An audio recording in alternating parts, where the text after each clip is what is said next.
Welcome to Whiskey Lore, The Interviews. I'm your host, Drew Hanish, the Amazon bestselling author of Whiskey Lore's Travel Guide to Experiencing Kentucky Bourbon and the Amazon #1 new release in British and Irish travel guides, the Whiskey Lore Travel Guide to Experiencing Irish Whiskey, which just came out this week. And today I have a special guest here. We're going to head to downtown Louisville, Kentucky, and have a conversation with a man whose family has made a triumphant return to distilling after they shut down around Prohibition and were originally based in Henderson, Kentucky. And so we're going to dig into a lot of that history and also talk about the whiskeys they're making these days. So my guest is Corky Taylor. He is the president and CEO of Kentucky Peerless. And Corky, welcome to the show. Thank you very much, Drew. It's an honor to be on here with you. Oh, it's great to see you again, too, because I had the honor when I wrote that book, or before I wrote that book, on my first trip to Kentucky, I stopped in, and it's always interesting to see when an owner will come down and join a tour, and so that was a lot of fun to have you there because you filled in some extra stories or gave them the personal touch, and we'll talk about some of those things as well, but. Also to get some insights and be able to ask some more of those probing questions. So that was a lot of fun. I appreciated you doing that. No, I love to do it. I love to meet people. And of course, we're still building a brand and we've got to work hard at what we're doing. And the best way to do it is shake somebody's hand and tell them I appreciate them coming into the distillery. So I'm here. All right. Well, that's fantastic. And a great distillery. And we'll talk a bit more about the distillery itself and also about the whiskeys that you're making right now. But I wanted to start off by diving a bit into the family history and this the origins of distilling in your family. So a name that comes up often is Henry Kraver, who had I guess around 1889 was really when his influence became the strongest. But talk about who he was and how he ended up getting into the distilling business. Well, Henry Kraver was my great grandfather. He was born in Poland. He was a Polish Jew. He moved to New York City to Manhattan with his family when he was 5 years old, selling newspapers on the corner. When he was 7, 8, 10, 12 years old, got a few odd jobs. And when he was 19 years old, he said, what I'm going to do is I'm going to leave my family in New York. I'm going to get on a riverboat. And when I run out of money, that's where I'm going to end up. My question is why he didn't get off the boat in Louisville, Kentucky.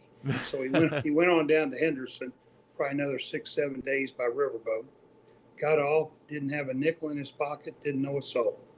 Walked to the top of the hill. There was one bar up there called Puckett's. He walked in, he said, can I sweep the floor and live in the attic? I have no money. And they said, sure, come on in. And a couple of years later, he bought the bar. But he knew he wanted to become a banker. That's what some of his friends in New York, in Manhattan, their fathers were bankers, and he had it in his mind, that's what I want to do. There was another family in Henderson, the Mann family. And they said, well, you just can't become a banker. You've got to be trained. You have to be educated. We bank in St. Louis. We'll get you in the bank over there. You probably have to stay 4 or 5 years, which he did. He stayed 5 years. And then he ended up coming back to Henderson and built First National Bank. So when he was about 32 years old, he built the bank. He was president of the bank from the time he was 32 until he was 78. But in 1889, he first bought the Worsham distillery. He banked with them. It was a very, very small distillery. So he went out on 2nd Street, bought 19 acres, and built Kentucky Peerless Distilling Company. He loved the name Peerless. It means pure and clean, the best of the best. And he knew exactly what he wanted, and he built that into a pretty good-sized distillery. At that time, there were 200 distilleries in the state of Kentucky, and he was one of the largest.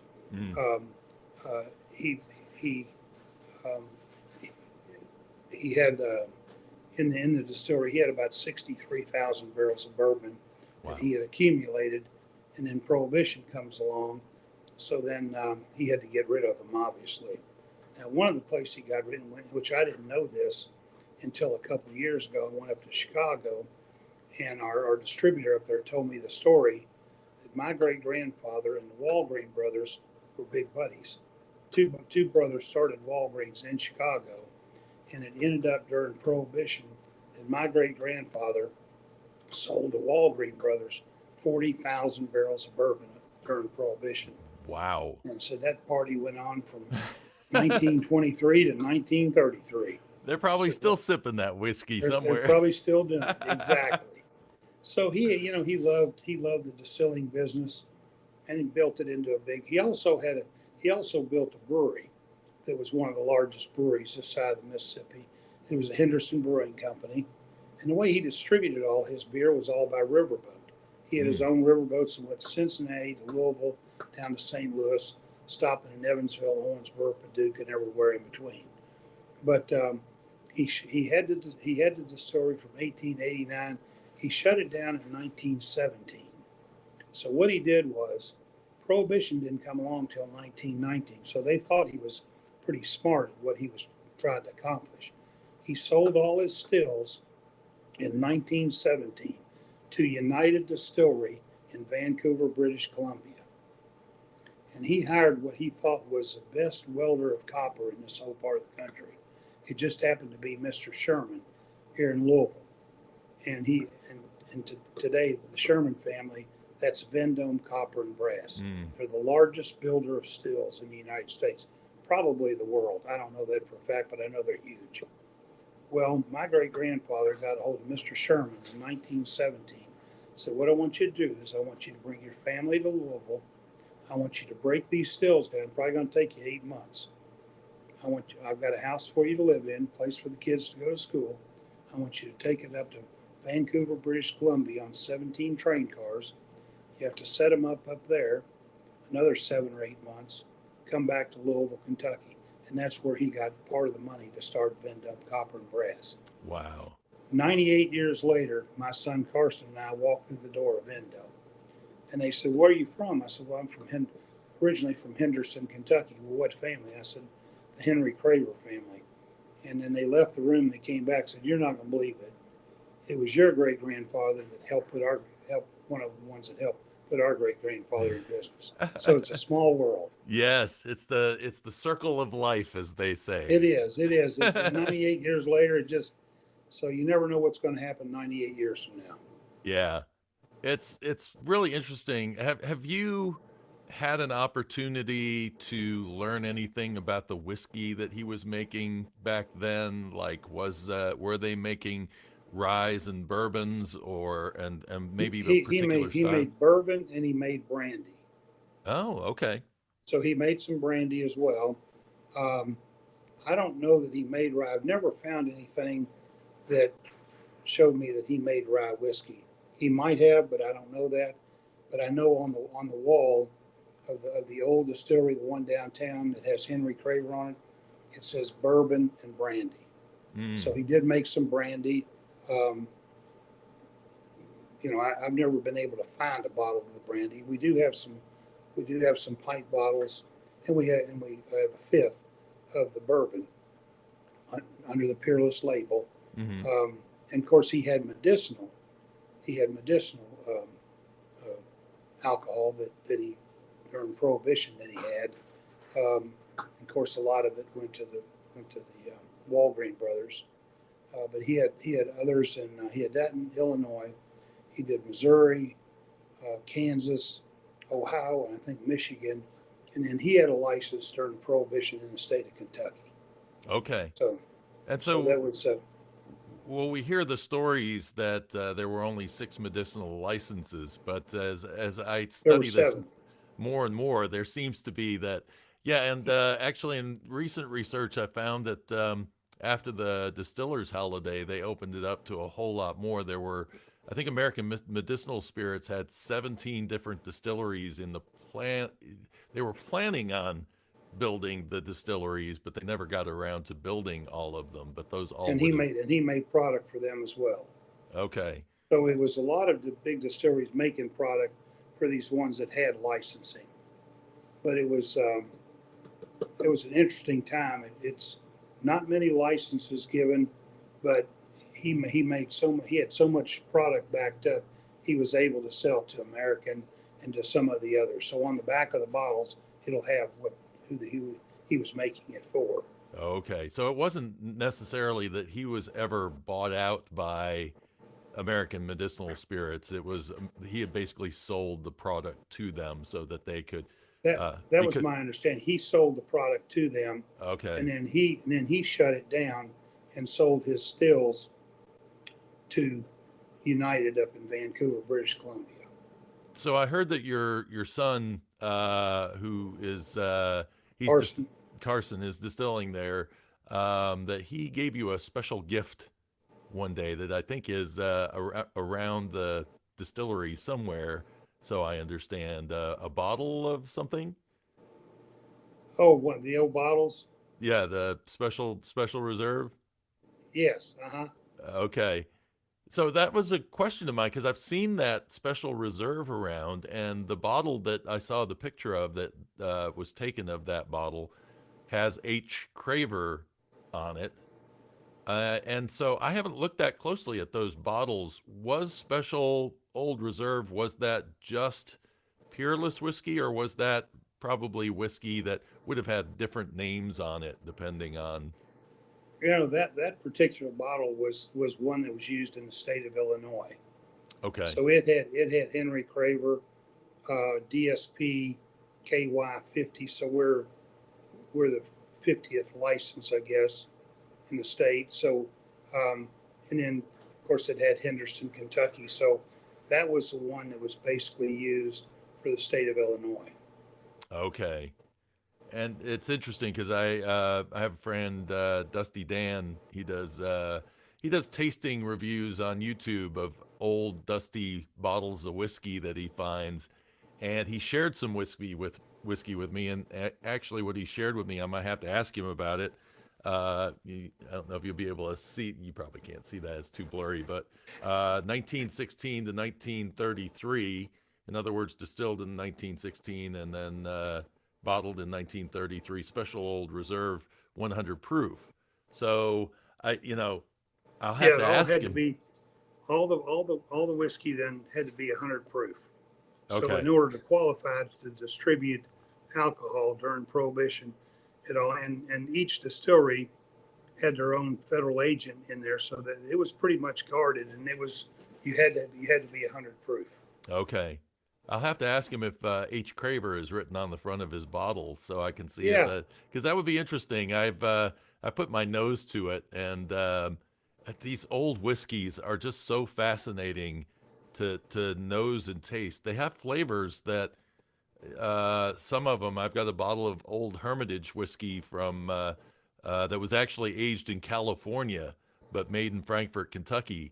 And it just has the most amazing flavors that come out of it. It's just richer in terms of flavor than what I'm used to for bourbons. So it's just it's fun. That's interesting because California, is so warm out there. You think you'd need to, but it might have been up in the mountains, Yeah. at Big Bear or something where they had, where it gets cold and snowy and warm and hot. So that's kind of what you need. I mean, people, of course, are aging barrels of bourbon everywhere now.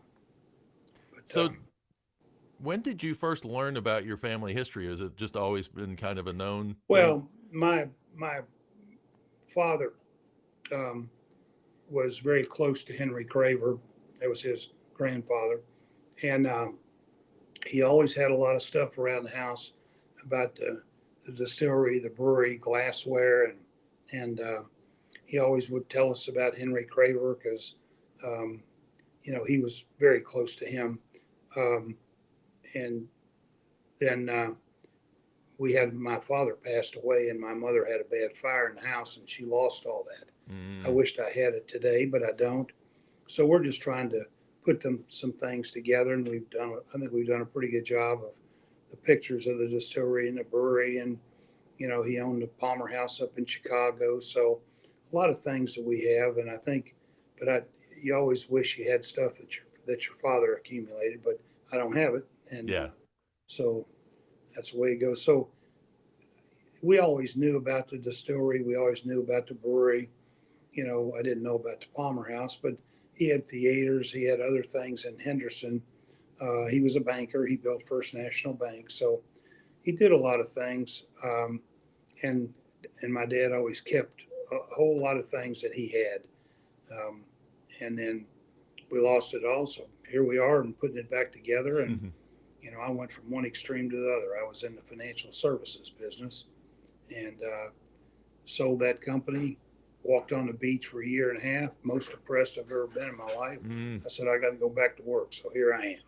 Very nice. So, how did your son get involved in it? When you mentioned whiskey distillery, he went, well, that sounds good. Oh yeah, he you know, he knows the hit. Everybody knows the history because we did have pictures of the brewery and the distillery in our house growing up. So he's always known about that. And he was started off being a trim carpenter. Then he became a builder, built some houses. But when I wanted to come home back to Kentucky, I was down in Florida. He said, let's do something together. And he loved the idea of a distillery. So we spent probably about 6 months to maybe a year looking for a building, trying to figure out were we going to be able to get the Peerless name back, which we did, and were we going to be able to get the DSP KY 50 back, which took me a couple of years. So it's the first time to my knowledge in history, the government's ever gone back to give a distilled spirits plant number back to a family. Nice. So we're honored to have that. We're glad we have the DSP, the name Peerless. In honor of my great grandfather, my wife came up with this, that we should be a kosher distillery. So our total distillery here is kosher. We have the rabbis coming here from Palm Beach. They come from New York, a couple from Chicago, some from up in Canada. We just had, they were just in here the other day. So, you know, we're on the back of each bottle, we have a little KLA stamp on the back of it. And it took us about 2 or 3 years to get that. So we're honored to have it. And we'll probably always have it. And it's in honor of my great grandfather and my grandmother. That's really interesting that, you know, it's subtle, but it is a tilt towards your history and giving people a sense of the background of the whiskey with something, you know, like that. So very, very interesting. Would not have known that. Is it mentioned on the back at all, or is it just the symbol? It's a small KLA stamp. If you turn around the back of it up in the left-hand corner, yeah, that's on it. That's on the bottles. And okay, you know, you have to do some things. Obviously, you have to do quite a few things to become a kosher distillery. And of course, we're a military family, so we want to keep things clean anyway. And we're really honored to have that. yeah. So it means a lot to us as a family. So were you living in Henderson, Kentucky, and then moved to Louisville for the distillery, or? Well, I lived in Henderson when I got out of college, and I went to Henderson. That was my father's hometown. There wasn't the distillery or the brewery open at that time. Then I moved to Louisville about 30 years ago. Moved my family up here, and then I had a company that I moved from Louisville to Sarasota, Florida, financial services. I sold it, and then I came back to Louisville, and then that's when I said, Carson, would you like to, let's get together, let's do something. I don't care what it is, I got to go back to work. Yeah. Did you? So we've been at this about, I guess, 9, maybe pushing 9 years. Okay. And then Carson had to rebuild the old building. Building was 135 years old. We wanted to make people feel like they were, you know, going back in time 100 years, because that's kind of what we're doing. And it lent itself. And we have a lot of history. You know, we have a lot of family history. And I think not only do we make good rye and good bourbon, but I think our people enjoy our family history as much as anything in this whole place. And the family history is, for those of you who've ever seen the movie Patton, the man that was right with General Patton in real life was my father. So if you Mm. saw the movie, the man who was right there with him was my dad in real life. Wow. I own General Patton's gun, the Colt 1911 with ivory handles. He said pearls were for women. Patton said and ivory's for men. General Patton gave that gun to my father 2 weeks before General Patton was in the bad car wreck. My dad owned it for 30 years. He passed away when he was young. I've owned the gun for 47 years. My sons will own it, my grandsons will own it. So, we have, and then he sent me to military school down in Lebanon, Tennessee. It's about 30 miles straight east of downtown Nashville. And my two roommates down there were the Allman brothers, Greg and Dwayne. So we got a lot of, that was a wilder time, I'll tell you that. I can imagine.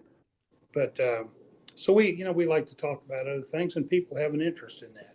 Yeah. So it's, it's just good. And then during Prohibition, my great grandfather owned the Palmer House up in Chicago, and that's one of the most famous hotels in the United States. It's when the Hilton found out I was talking about my great grandfather, they sent 6 young girls down here to give me the history. That's the longest running hotel in the United States. Wow. First hotel to have a light bulb, telephone, elevator, dishwasher, and a family came in here to tell me their great great grandfather put the first air conditioner in there. But if you Google them to find out what they're famous for, they invented the brownie. So if you go in there just buy the dang brownie, they're gonna wear you out. Just buy it.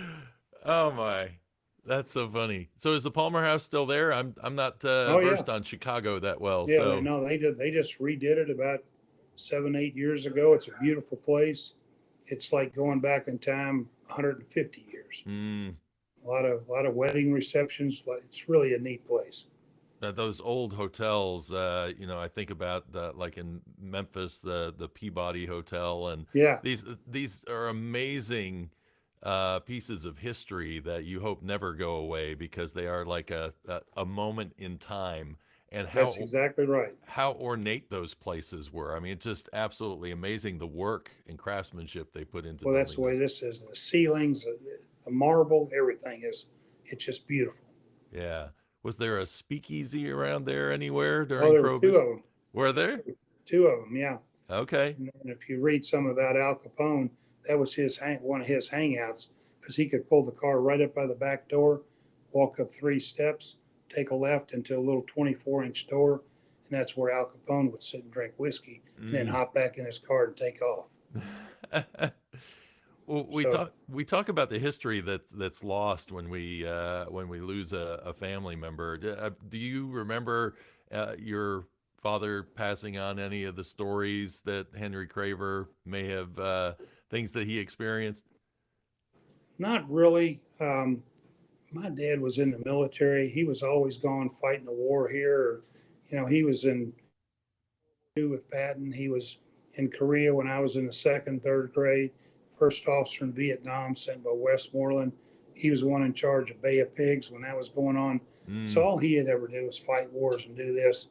And he was a pretty reserved person. He didn't talk much about the war. He didn't talk much about, but he absolutely loved his grandfather, which was Henry Kraver. Now he would talk about him. He'd come down. My dad went to military school down in Lebanon. Henry Kraver would come down on Sundays and take him to lunch, and so he thought a whole lot of him. But he wasn't home to be with him very, very much.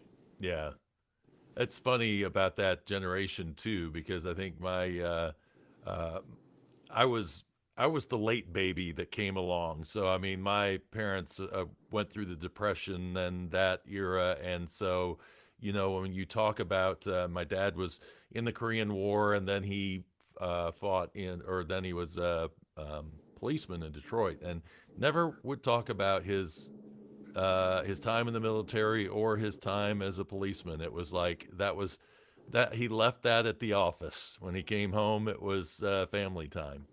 That's the same way with my dad. He never talked to. I learned more from Woody Woodring, one of Patton's. He was his car driver. He was the one that was driving the car when Patton was in the bad car wreck. And then Frank Thomas from Griffin, Georgia, was one of Patton's aides, and he was the one that traveled ahead of Patton.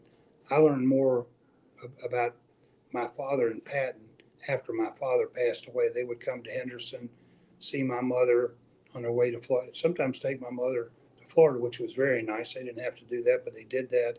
So they were close knit. Those three guys were very, very close. And as a matter of fact, Woody Woodring, you mentioned Detroit, owned a Cadillac dealership up in Detroit Mm. after the war. So that's where he went. And Frank went down to his hometown of Griffin, Georgia, and started a meat pack. The older people like me that grew up in Atlanta, they know all about Thomas sausage. So it was kind of famous down there. Nice.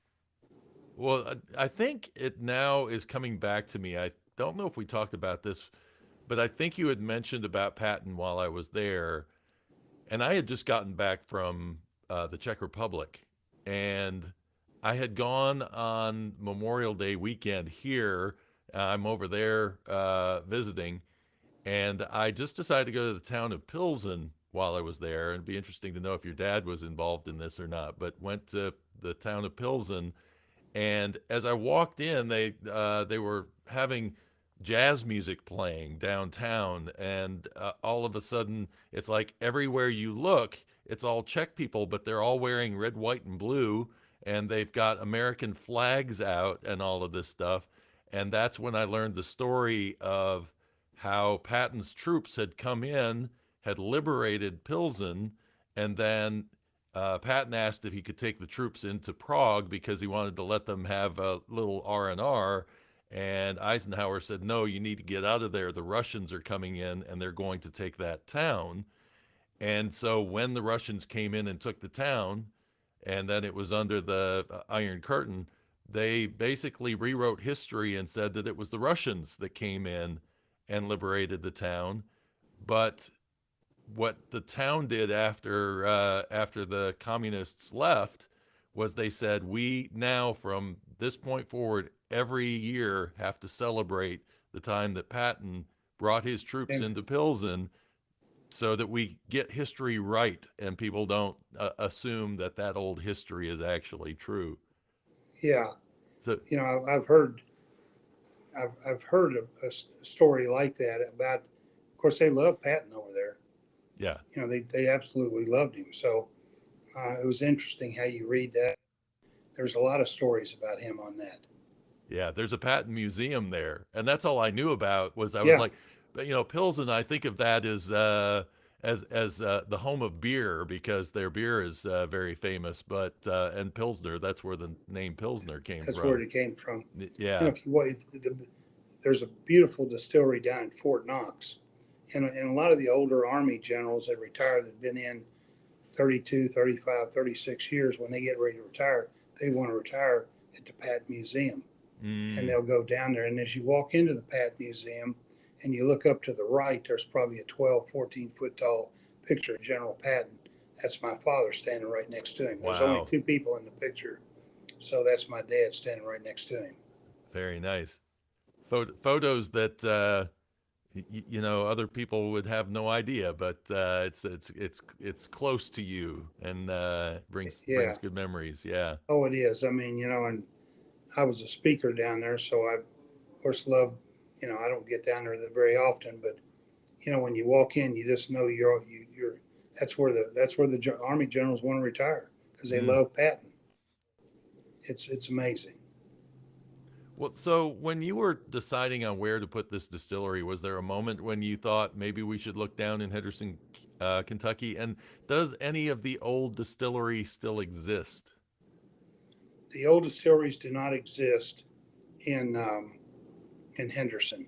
There are a couple that exist in Owensboro. There used to be quite a few in Owensboro, and it's about 20, 25, and but there are none in Henderson. We we talked about it, but our family had already lived in, had a home here in Louisville for about 20, 25 years. We like Louisville. When we first started, we thought that maybe this bourbon industry, this is about 10 or when we started talking about it 10 years ago, the bourbon industry looks like it's picking up. It's going to do well, I think, and we need to be kind of in the center of it. So we're in basically the west end of Main Street. We're on 10th Street. older building, but we're really starting to get a lot of people through our retail. We always have been building up retail, but now it's working very well. So our retail's doing well. Our wholesale, I say wholesale when it goes to liquor stores, bars, restaurants, we're starting to get a good name, and we're in 46 states, pretty big in the UK. We're in Germany. I understand we're in of all places. We're in South Korea. A couple military guys came in here and they wanted to be distributors because they married girls from South Korea, so the girls wanted to stay there. So here we are. We're a little bit in Australia, not much, and now we're starting to get back into Canada. Wow. So, we're in California's, Texas, the Florida's, Kentucky, Illinois, New York, South Carolina's a good state for us. Very nice. We're in some of the good states, and we do pretty well at it. Yeah. First, you don't, when you see that warehouse, you don't imagine it sprouting out across the globe, but here it is.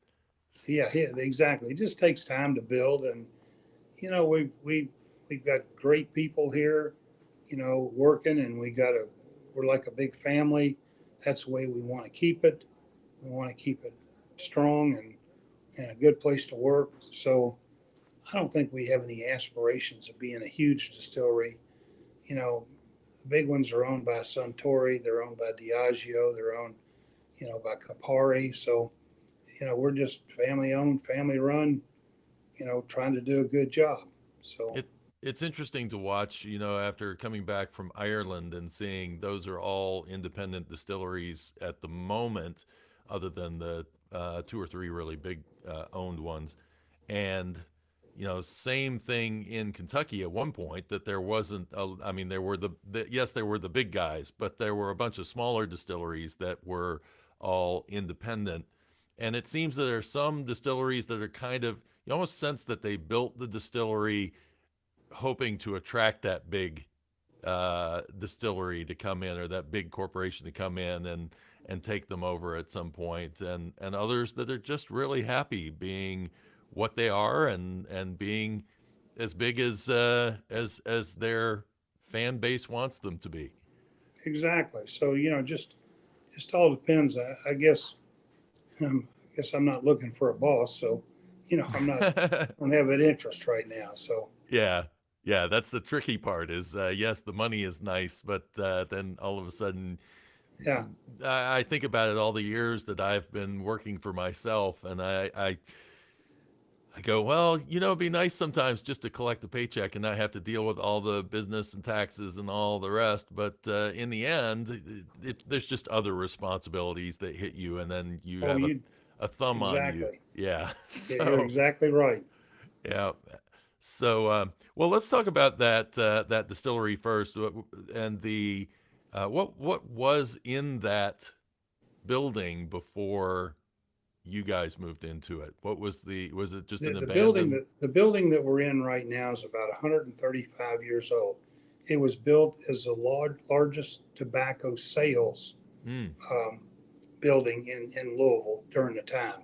So they'd bring the horse carriages in, they'd auction off in the middle, they'd roll it right out the front door. We kind of left the concrete at the front door the way it used to be, just so people could kind of see where the carriages used to roll out.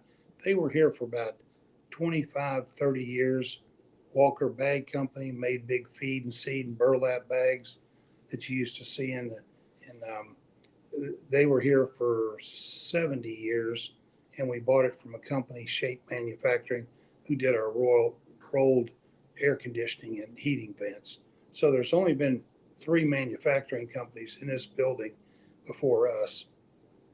Carson was a builder, so he came in here and renovated basically the total building. He didn't do the electric and the plumbing, but he did a lot of the woodwork, and it took him about 2 years to do it.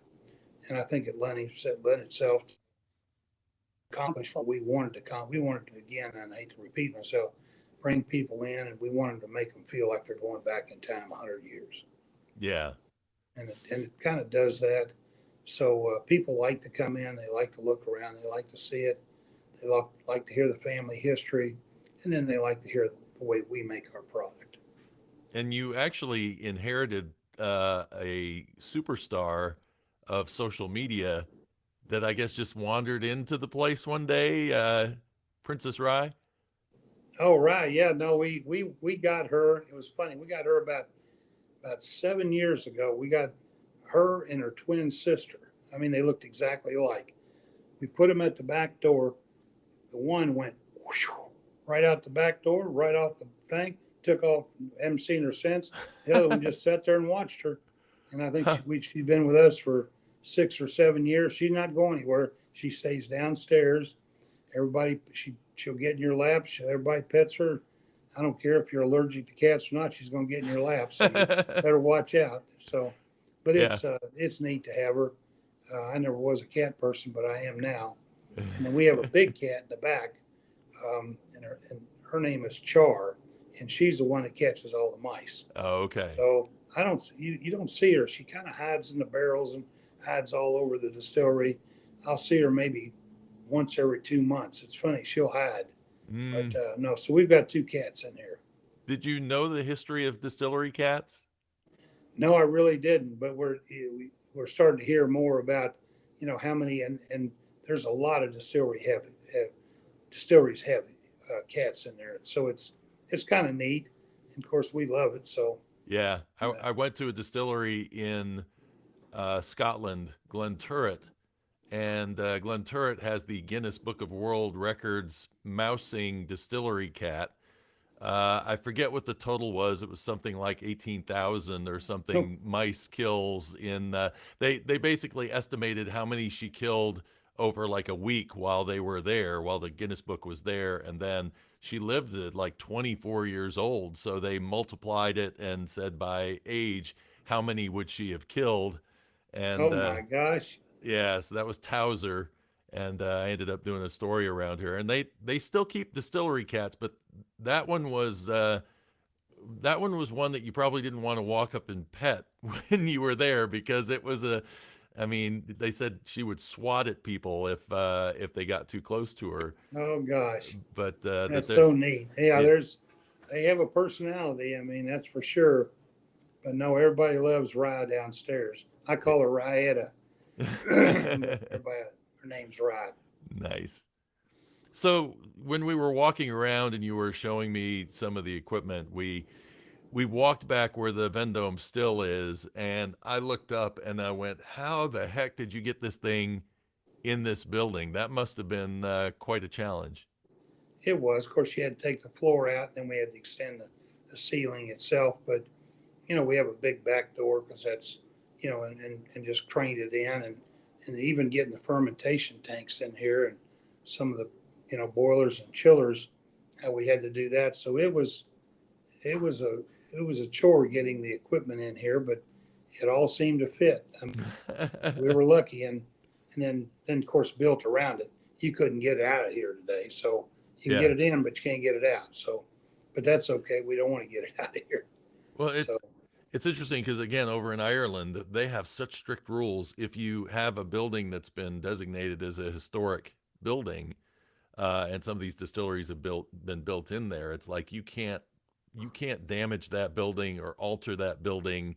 But you were not going into you were in a historic building, but it was not a national landmark. I don't think, was it? correct. No, it was not. Yeah. Um, so we were able to. We just took the second floor out of about maybe a fourth of the building, so people could come in. They could look up. They could see the still like you did. To look up and see how we operate. And it lent itself to be very, and then we take tours in there. Of course, they can all see it. And then that's when we go through on how we operate. Okay. And one of the things I was wondering about, if you were starting this project around 2014 or so, then Correct. what was Whiskey Row like back then? I'm sure Evan Williams' whiskey experience was probably there. I don't know if Jim Beam would have had their downtown thing yet. And Angel's Envy, it seems like, was probably building at the same time you were. they were building at the same time. Jim Beam was after us, and they built more of a tasting type room, or where you could fill your bottle, cap it, and you could buy hats, T-shirts, and all that. They've since closed that down. Um, of course, you've got Brown Foreman on the other end that has a beautiful place down there, and then Heaven Hill has their place that's very nice, and then um, a Rabbit Hole built a new distillery, and that was after us, and it's a very nice place. But I guess uh, Angel's Envy is a full service distillery like we are, so that you go through everything there is about making a bottle of whiskey. Yeah. And same way with Rabbit Hole, and it's a very nice place too. Ours has more of the older look to it. I mean, we still have all the uniqueness of manufacturing product in the way we want to do it. So, we're happy the way we have it. But there's a lot, and one thing about the distilling beer business, everybody pretty much gets along. We all get along. We all, see each other at meetings or out to eat or whatever. And we actually like each other. Now, when it gets to the liquor store, and that's up to the distributor, do you want to be on, the big guys are going to be on the fourth shelf. The other one like me will be a little bit higher, a little bit lower, but rightfully so. I mean, the big guys are the big guys, and they're getting bigger all the time. Yeah. So yeah. So the makers, the Jim Beams, those type, they're going to get bigger and stronger, and we're growing too. I mean, to be in 46 states and be a distillery our size, and so we're pleased with. We made our first bottle of bourbon on March the 4th, 2015. Okay. So it was 19.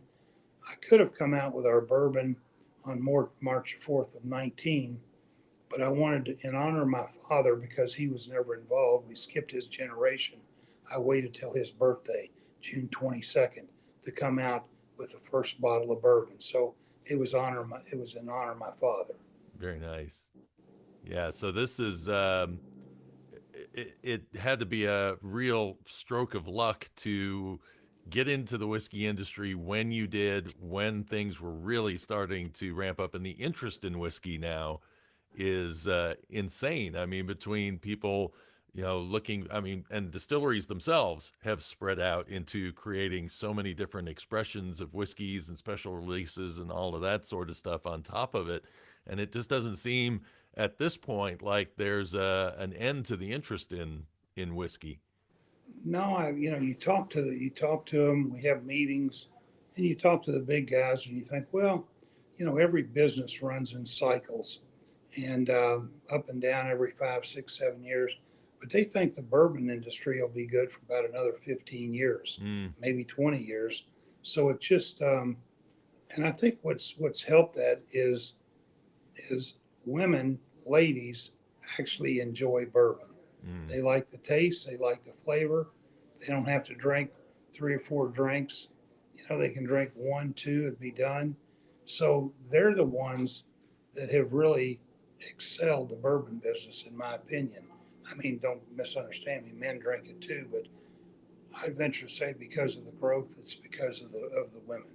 Yeah, it was eye-opening when I was doing my trip around Kentucky, that first trip, because on a couple of distillery tours, as they were doing tastings, they would go through and do the rye, and they would say, now the ladies probably aren't going to like this quite as much as they're going to like the bourbon. But what I found was interesting, I went to the Haymarket bar and was sitting there, and there was a woman bartender, and she came over, and I said, recommend something for me. And she brought me a rye whiskey. And I said, okay, so you're going to have to answer this question for me. Do women not like rye whiskey, or do they like rye whiskey? And she said, I love rye whiskey because it's complex, a lot of flavors going on in there. And I think the perception is because sometimes rye is spicy and it brings that heat that you go, Okay, well, maybe the delicate palate won't appreciate it, but it's not that. It's we're looking beyond that and saying what flavors are coming through on that spirit. And so it's interesting to see that we create these stereotypes because we think in a certain way about personality type or whatever it may be, and that's not always necessarily the case. I was just downstairs not an hour ago talking to a group of men, and they said, "Well, what do you drink?" I said, "Well, I drink rye whiskey." And he says, and I said, "Something that'll interest you. I've got 5 good friends in Henderson, Kentucky, and about 7 here. So there's actually 13 of us.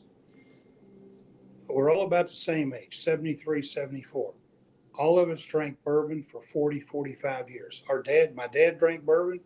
My best friend's dad drank, they all drank bourbon. Every one of us drinks rye.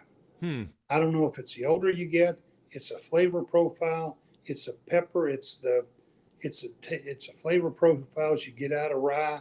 You don't get that sweet, you don't get sometimes the burn. And for all 13 of us to drink rye whiskey, it must just say something. Yeah. And so I personally like rye. Of course, hopefully I make good bourbon too. I do drink bourbon too, but not like I do rye. Yeah, that's interesting because I have started noticing my cabinet has filled up with rye whiskeys, and I am Oh, almost to the point where I have more ryes than I have bourbons. It's just, that's neat. yeah, It's a small category. I it mean, is. you do have some really good rye products out on the market, but there's not many of them. But Yeah, there's starting to be more. People are starting to realize, well, there's not many ryes, so I can make a rye and kind of work my way in, which, that could be true. yeah. So you guys started something else that I don't know if you were the first in Kentucky to do this over a long period of time, because there aren't distilleries doing it now. But what prompted you to go for the sweet mash process rather than the sour mash process? Well, of course, we're a military family, and I wanted to be. I have in my mind, and keep we keep things very clean, and we wanted to do something different that would make us unique. Um, and that's when we came up with the sweet mash. And what that means basically is you clean everything every day and you start all over. Mm, So you start with fresh water, fresh grain, fresh rye, fresh yeast, fresh everything. Instead of using what's called setback. Normally you have setback, you blend it in with what the new mash that you're making. It's supposed to be a very consistent way. I just didn't like the idea of holding mash for a day, day and a half, 2 days, and then blending it in. I like the idea more of starting fresh. And I think the way it turned out, we're able to pull it off the still instead of 160 proof, maybe 130 proof. We put it in a barrel at 107 proof. We don't, we water it down from 130 to 107. We then put it in the barrel at 107 proof, and we take it straight from the barrel right to the bottle. mm, So a bottle of bourbon or rye whiskey coming out of Peerless will probably be 108, 110, 112 proof. Now it sounds a little bit high, but because it's sweet mash, I think you don't get that burn. You have a better flavor profile of pulling it off the still at a lower proof. And then the way we do it, the way we age it, we like to keep it all basically on one floor. We don't want to go up high. Not that that's a problem, but some of the, if you're in a rick house that's 5 high, the ones at the top are going to be the best. The ones that are bottom might be a little cool and musty and what have you. So I don't want a temperature control that might adjust 40 degrees. I'd rather adjust 4 degrees. hmm. So we think about a lot of things. There's not a lot of sweet mash out there because it's too expensive to make. You're not going to get the big guys to make sweet mash. Now they might take a small part of their distillery and maybe make some sweet mash, but they're not going to shut everything down, clean it, start all over, not use the mash. We just let the mash, that we have left, we just flush it out and get rid of it. Yeah. Where it's not the most cost effective way of doing business, but I like the products that it produces for us. Yeah. And we're very conscious of that, and we like the way we're doing it. It would be interesting to see because the two distilleries I think of doing sweet mash are Neely family, and they're small, so they can do that. And the other one is Wilderness Trail. Well, Wilderness Trail, they're very good friends of ours. They make great products. I wasn't aware that the Neely family was sweet mash. I thought there were just two of us, but now I know. Yeah. Yeah. It's all this traveling around. And part of what I did in my book was I would give people things to listen out for while they're on their tour. That's a differentiator from one to the other. And so Yeah. I bring up that sweet mash because it is something that I first heard. I first heard it with Wilderness Trail because I just visited there before I got to Kentucky Peerless. And then I heard it Yeah. at Kentucky Peerless and I went, oh, okay. Now I'm starting to think, is this everywhere? But then I didn't hear it again until I went to Neely a couple years later and said, "Oh, okay, now here's another." But Yeah. it is very rare, and I think Well, I think there's one or two up in Indiana that have just started. There's one in Bloomington, and I know they've been down to see us, and they started one. I think they're doing very well. But Wilderness Trail they've got two guys there that Shane and Pat they really do a great job. They know what they're doing. They're as good as it gets. yeah. Well, and in a way, I was thinking in my head when we were talking about you making the choice on that, and was it the right choice? The fact that a distillery that's so science oriented, like Wilderness Trail is kind of its own validation that if you can do it, the sweet mash process is probably preferable. And it's the historic way of doing it. Sour mash wasn't always done. So Exactly. it really is kind of going back into the heritage of whiskey making. Well, we're pleased with, and we'll always do it this way. So people say, we ever go to sour mash? No, I don't think so. I mean, we have a good product. We've won a lot of awards. I say a lot. For a small distillery, we've won awards that we're very proud of. And I think we make a good product. It's well accepted, and we're still growing. We're not growing as fast as the big guys, but that's okay too. Yeah. What and your bottle has a very interesting personality on the shelf. Where did that bottle shape come from?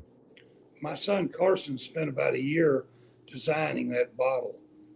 It's our doubler, so we double distill.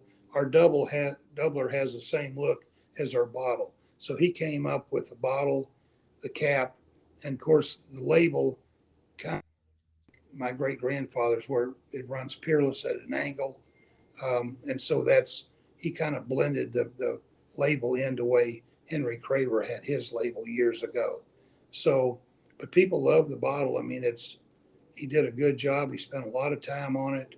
And then what's interesting, because we're a military family, when you take our bottle, turn it upside down, it says "Made in the USA," and that's important to us, being a military family.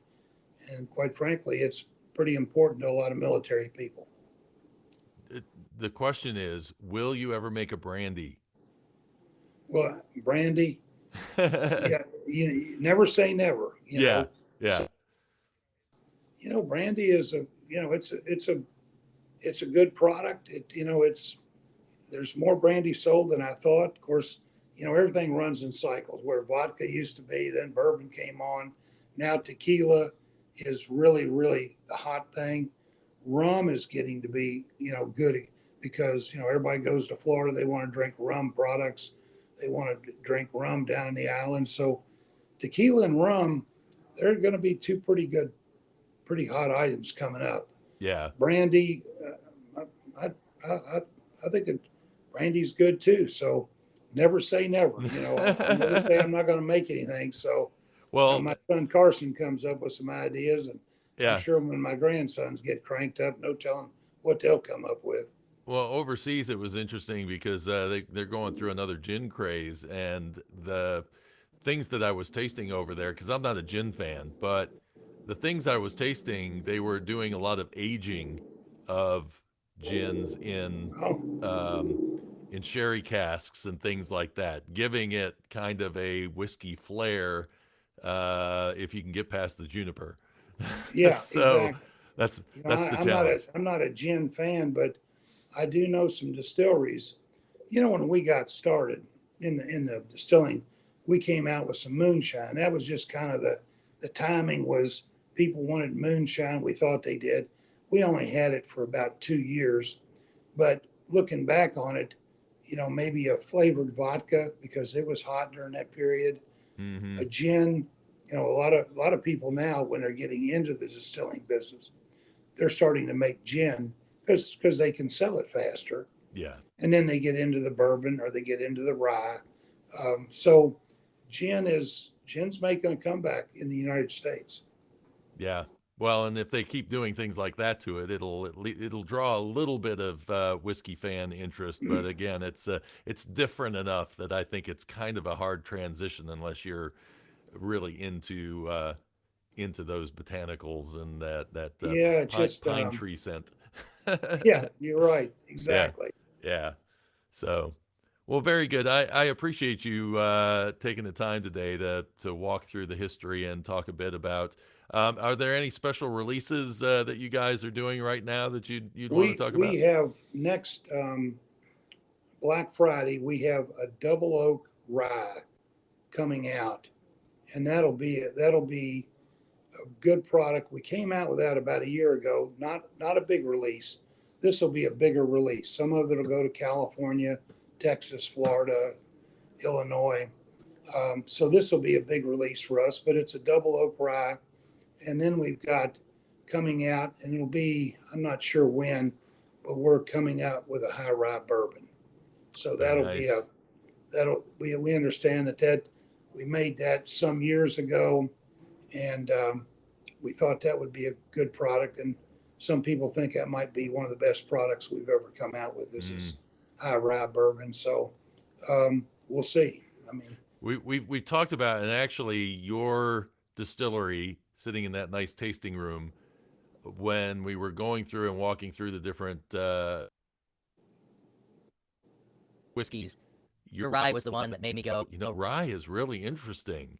And I just remember that. I always picture myself sitting in that spot going, I need to pay more attention to rye because I'm here for bourbon. yeah, And it's interesting doing a book on Kentucky bourbon, and when I wrote the book, I really focused mostly on writing about bourbon, and then I did a book on Ireland, and it's like, well, they have multiple styles of whiskey, and so I thought, wow, I really did just focus on bourbon on my Kentucky book, and for good reason, because I mean, there aren't a lot of American single malts that I can think of. I know Jim Beam is working on an American single there malt, are a but couple of them working on that. y- Absolutely. yeah, but it So is really bourbon territory. well, Um, Kentucky is bourbon territory, but you know, there's quite a few of us here making some rye, and they're all good products. So you know, rye is coming on strong. yeah, I'm glad absolutely. we got into it early, so we at least had a name in the rye business. And you know, and then we had some awards when we came out in 2017. Won the 15th best whiskey in the world, but it was the only rye on the list. So Mm. you know, we've had some luck, and it's been good for us.